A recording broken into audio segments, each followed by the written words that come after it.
Um dos homens que mais tem lidado com a gripe A em Portugal é o diretor de infecciologia do Hospital Curri Cabral. Fernando Maltese afirma que a gripe A vai matar menos gente que uma simples gripe sazonal, é mais inofensiva e trata-se, na maioria dos casos, com antipiréticos. O diretor-geral de Saúde espanhol é da mesma opinião. Marta Daniz, 26 anos, já teve gripe A. Para mim é uma gripe como outra qualquer. Achei um exagero, depois de ter passado por isto, achei um perfeito exagero e ridículo, portanto, todo o alarmismo que se faz à volta desta gripe, porque, quer dizer, eu tive 2 dias de verdadeira gripe, digamos assim.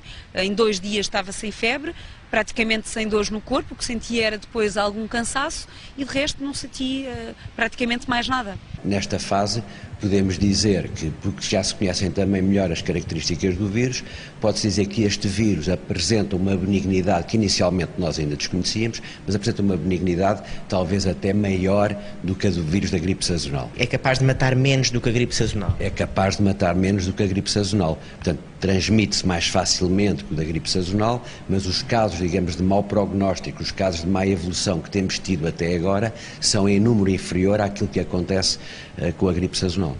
As palavras do diretor do Serviço de Doenças Infecciosas do Hospital Curri Cabral, o hospital que mais doentes recebeu infectados com gripe A, cerca de 1/3, contrastam com aquilo que Marta Daniz viveu numa noite de agosto. Foram buscar a casa de ambulância, com todo o filme que se possa pensar, um bocadinho ao estilo de Hollywood, quase, só faltavam mesmo os fatos, mas portanto os enfermeiros do INEM de máscara, puseram-me também imediatamente uma máscara antes de eu entrar na ambulância. Depois fui de sirenes ligadas para o hospital, cheguei ao hospital, tive que esperar que um enfermeiro me viesse buscar à porta, porque senão não podia sair da ambulância, e entrei então diretamente para o serviço de infecciologia do Curri Cabral. Fez as análises, esperou pelo resultado mais de 12 horas e ficou em casa. Na altura, quando estive no hospital, o que o médico me disse foi que não teria que tomar Tamiflu, que isso era só para casos realmente de risco e que, portanto, a única coisa que teria que fazer era tomar Benuron até o momento em que deixasse de ter febre. Eu, curiosamente, logo no dia a seguir deixei de ter febre, portanto, e deixei de tomar o Benuron, portanto, não tomei absolutamente mais nada. Esta gripe com que nos estamos a defrontar tem uma apresentação clínica semelhante à gripe sazonal e, na maioria dos casos, como disse a Sra. Ministra, a maioria dos casos são benignos e, portanto, tratam-se como se trata a gripe sazonal. Parece que chegou então a hora de relativizar as coisas. Si se mueren muchas personas en España por contaminación atmosférica, nadie le presta atención. O se mueren tantas personas por fumar, nadie le presta atención porque parece que no es nuestro. En cambio, si se mueren 2 por la gripe, se le presta mucha atención. Es lógico, yo lo entiendo así, pero poco a poco la sociedad se tiene que hacer madura y dedicar el espacio de tiempo que cada problema requiere en cuanto a su magnitud. Já lá vão 4 meses desde que foi confirmado o primeiro caso de infecção em Portugal e até agora não há qualquer morto a registar. Em média, por ano, morrem em Portugal mais de 1.500 pessoas de gripe, sem aberturas de telejornais e sem a Ministra da Saúde todos os dias nas televisões. Acho tudo isto um excesso, muitos excessos e um alarmismo desnecessário. A verdade é que o mundo está preocupado com a gripe A e há empresas já a ganhar milhões à custa do H1N1. Das pequenas empresas aos grandes laboratórios, toda a gente tem fraturado com este vírus. Um gesto simples que está a render cada vez mais dinheiro. Que o diga Pedro Rodrigues, responsável por uma empresa que comercializa produtos de higiene e limpeza, numa altura em que o país vive apavorado com a gripe A.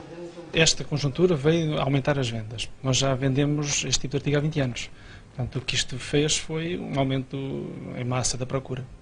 Quando dizem massa, estamos a falar de um aumento de quanto? É assim, face a igual período do ano passado, superior a 500%.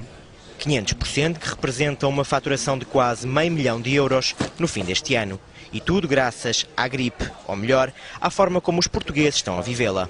Há clientes, nomeadamente até escolas e outro tipo de instituições, que nos falam em quantidades de 200 ou 300 equipamentos.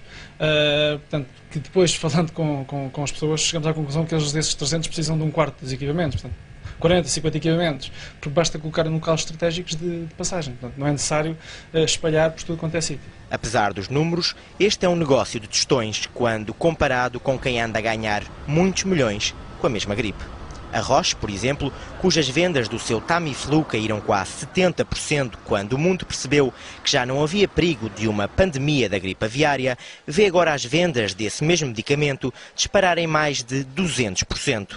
O Tamiflu, desde o princípio desta pandemia, tem sido encarado pela população como uma espécie de fármaco milagroso, o que não é verdade.